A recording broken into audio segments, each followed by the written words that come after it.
Have you noticed that ginger is a mandatory part of any weight loss recipe? And ginger water is the best way.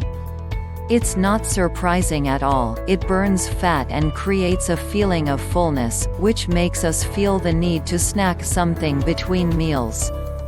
A glossy way to start with weight loss and fat loss is the consumption of ginger water.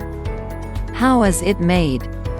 Cut the root of ginger about 5 centimeters into small pieces and then pour 1.5 liters of boiled water. And that's it. Ginger water should be warm. So it would be good to put it in a thermos and carry it with you.